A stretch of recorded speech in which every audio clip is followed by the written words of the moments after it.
အားလုံးပဲမင်္ဂလာပါရှင်ခုတစ်ခါတော့ biology ရဲ့အရေးကြီးတဲ့အခြေခံအကြောင်းအရာ concept တွေဖြစ်တဲ့ joints တွေအကြောင်းကိုလေ့လာကြမှာပဲဖြစ်ပါတယ်ရှင် joints တွေဟာဆိုရင်တော့ acid တွေလို့ပဲပြောချင်တာပါနော်ပထမဆုံးတစ်ခုကတော့ pivot joint ပဲဖြစ်ပါတယ် pivot joint ဆိုတာကပြောရမယ်ဆိုလို့ရှိရင်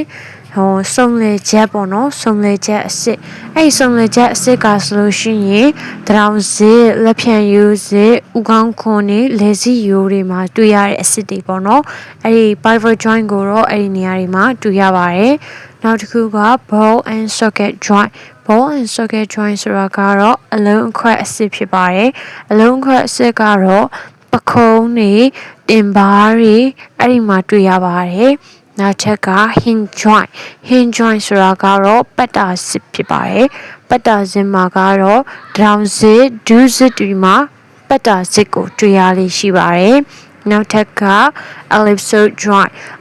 joint ဆိုတာကအခေါင်းပါတယ်ဘဲဥပုံအစစ်ကိုပြောတာပါပုံမှာပြထားတယ်ပေါ့နော်အပြီး saddle joint ဆိုတာကတော့တစ်ဖက်ခုံးမယ်တစ်ဖက်ခွက်မယ်တစ်ဖက်ခုံးတစ်ဖက်ခွက်အစစ်ကိုပြောတာပေါ့နော်တစ်ဖက်ခုံးတစ်ဖက်ခွက်အစစ်ဆိုတာကတော့လက်မအောက်မှာရှိတဲ့အစစ်တွေလက်ချောင်းကလေးတွေမှာတော့အဲ့ဒီ saddle joint ကိုမြင်တွေ့နိုင်ပါတယ်နောက်တစ်ခုက gliding joint ဆိုတာကတော့ညံ့ညောစွာရွေ့လျားတဲ့အစစ်လို့ပြောချင်တာပါခြေချင်းဝေးရဲ့အောက်လက်ကဝေးရဲ့အောက်ဖက်တွေမှာ gliding joint ကိုတွေ့နိုင်ပါတယ်